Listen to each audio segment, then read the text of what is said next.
ಎಲ್ಲರಿಗೂ ಮೊದಲನೇದಾಗಿ ಕ್ರಾಂತಿಕಾರಿ ಜೈ ಭೀಮ್ ಹೇಳುತ್ತಾ ಇವತ್ತೇನು ವಿಷಯ ಏನಂದ್ರೆ ಏನಿವತ್ತು ಸಮಾಜ ಕಲ್ಯಾಣ ಇಲಾಖೆ ಅಡಿಯಲ್ಲಿ ಬರ್ತಕ್ಕಿರ್ತಕ್ಕಂಥ ಹಾಸ್ಟೆಲ್ಗಳಲ್ಲಿ ಕೆಲಸ ಮಾಡ್ತಕ್ಕಿರ್ತಕ್ಕಂಥ ಸುಮಾರು ಒಂದು 15-20 ವರ್ಷಗಳಿಂದ ಕಾರ್ಯನಿರ್ವಹಿಸುತ್ತ ನಮ್ಮ ಆಲ್ರೆಡಿ ತಮ್ಗೆ ಗೊತ್ತೇ ಇದೆ, ಆಲ್ರೆಡಿ ಕುತ್ಕೊಂಡಿದ್ದಾರೆ ತಾಯಂದಿರು.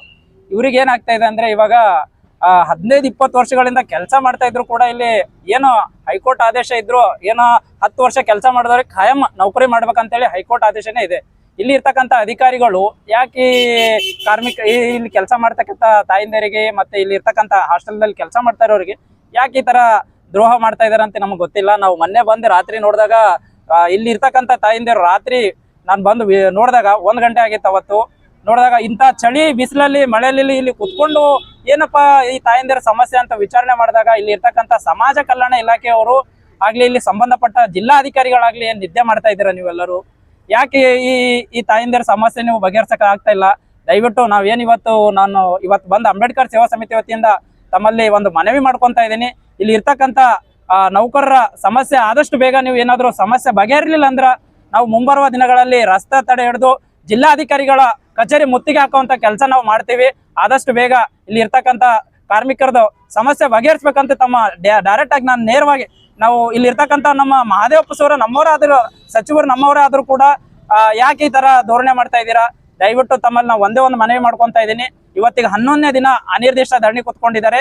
ಈ ಧರಣಿ ಏನಾದ್ರೂ ನೀವು ಆದಷ್ಟು ಬೇಗ ಇಲ್ಲಿ ಇರ್ತಕ್ಕಂಥ ಸಮಸ್ಯೆಗಳು ಬಗೆಹರಿಲಿಲ್ಲ ಅಂದ್ರೆ ನಾವು ಮುಂಬರುವ ದಿನಗಳಲ್ಲಿ ಉಗ್ರವಾದ ಹೋರಾಟದ ಮುಖಾಂತರ ನಿಮಗೆ ಬಿಸಿ ಮುಟ್ಟಿಸುವಂತ ಕೆಲಸ ಮಾಡ್ತೀವಿ ಅಂತ ಈ ಸಂದರ್ಭದಲ್ಲಿ ಹೇಳಕ್ ಇಷ್ಟಪಡ್ತೀನಿ. ಗುಲ್ಬರ್ಗ ಜಿಲ್ಲೆಯಲ್ಲಿ ಕಳೆದ 20-25 ವರ್ಷಗಳಿಂದ ನೇರವಾಗಿ ದಿನಗೂಲಿ, ನಿಮಗೆಲ್ಲ ದಿನಗೂಲಿ ನಾವು ಆಫೀಸ್ಲಿಂದ ನಿಮ್ಗೆ ವೇತನ ಕೊಡ್ತೀವಿ ಅಂತ ಹೇಳಿ ಸಮಾಜ ಕಲ್ಯಾಣ ಇಲಾಖೆ ಹಿಂದಿನ ಅಧಿಕಾರಿಗಳು ಒಪ್ಕೊಂಡು ಯಾರಿಗೆ 15-20-25 ವರ್ಷನೂ ಕೂಡ ಆಗ್ಯಾವ. ಅವರಿಗೆ ಇಲ್ಲಿ ಕನಿಷ್ಠ ವೇತನ ಅಂತೆ ಮಾಡಿದ್ದಾರೆ ಇಲ್ಲಿವರೆಗೂ ಕೂಡ. ಆದ್ರೆ ಈಗ ಈ ಅಧಿಕಾರಿಗಳು ಉಲ್ಟಾ ಹೊಡೆದು ಬಿಟ್ಟರೆ ಈಗ ನಿಮಗೆಲ್ಲ ಈಗ ಹೊರಗುತ್ತಿಗೆ ನೌಕರರಾಗಿ ಪರಿಗಣಿಸ್ತೀವಿ ಅಂತಂದ್ರೆ ಹಿಂದೆ ಅಧಿಕಾರಿಗಳು ಯಾಕೆ ಹಂಗೆ ಮಾಡಿದ್ರು? ಮಾಡಿದ್ಮೇಲೆ ಅದು ನಿಭಾಯಿಸ್ಬೇಕಲ್ಲ ಮುಂದಿದ್ದವರು. ಈಗ ಅವ್ರು ಏನೋ ತಪ್ಪು ಮಾಡ್ಯಾರ ನಾವು ಮಾಡಲ್ಲ ಅಂತಂದ್ರೆ ಅವರು ಕಳ್ಳರಿದ್ರು, ಇವರು ಸಾಚಾರ ಅಂದಪ್ಲಿ ಇವ್ರು ತೋರಿಸ್ಲತ್ತಾರ. ಅದು ಸರಿಯಾದ ಕ್ರಮವಲ್ಲ.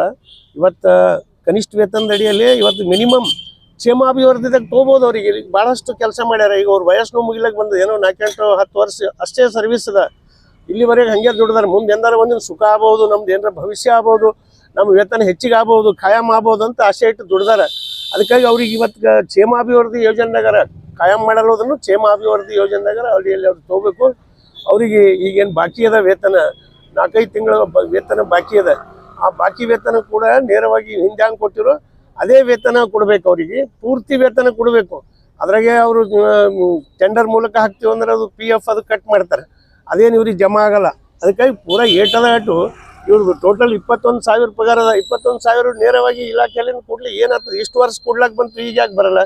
ಕೊಡಬೇಕು. ಅದಕ್ಕಾಗಿ ಇವರು ಇವತ್ತು ಕನಿಷ್ಠ ವೇತನದಲ್ಲಿ ಇರ್ತಕ್ಕಂಥ ಗುಲ್ಬರ್ಗದ ನಗರದಲ್ಲಿ ಇರ್ತಕ್ಕಂಥ ಎಲ್ಲ ನೌಕರರು ಕಳೆದ 11 ದಿನ ಹಿಡಿದು ಧರಣಿ ಕುಂತಾರೆ. ಇದಕ್ಕೆ ಜಿಲ್ಲಾಡಳಿತ ಸ್ಪಂದಿಸ್ತಾ ಇಲ್ಲ.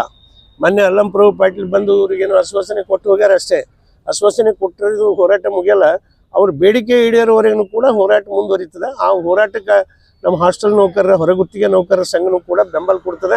ಈ ಸೋಮವಾರ ಹಿಡಿದು ಈ ಹೋರಾಟದಲ್ಲಿ ಹೊರಗುತ್ತಿಗೆ ನೌಕರನು ಕೂಡ ಭಾಗವಹಿಸಿ ಬೆಂಬಲ ಸೂಚಿಸ್ತೀವಿ ಅಂತ ಈ ಒಂದು ಮಾಧ್ಯಮ ಮೂಲಕ ಸರ್ಕಾರಕ್ಕೆ ಎಚ್ಚರಿಕೆ ಕೊಡ್ತೇವೆ. ಸರ್ಕಾರ ಕೂಡಲೇ ಜಿಲ್ಲಾಡಳಿತ ಮಾನ್ಯ ಪ್ರಿಯಾಂಕಾ ಇರ್ಬೋದು, ಶ್ಯಾಮ್ ಪ್ರಕಾಶ್ ಪಾಟೀಲ್ ಇರ್ಬೋದು, ಈ ಬಡವರ ಸಮಸ್ಯೆ ಕಡೆ ಗಮನ ಹರಿಸಿ ಕೂಡಲೇ ಇವತ್ತು ಇಲಾಖೆಗೆ ಮಾತುಕತೆ ಕರೆದು ಈ ಒಂದು ಸಮಸ್ಯೆ ಬಗೆಹರಿಸ್ಬೇಕಂತ ಮಾಧ್ಯಮ ಮೂಲಕ ಅವರಿಗೆ ವಿನಂತಿ ಮಾಡ್ತೀವಿ.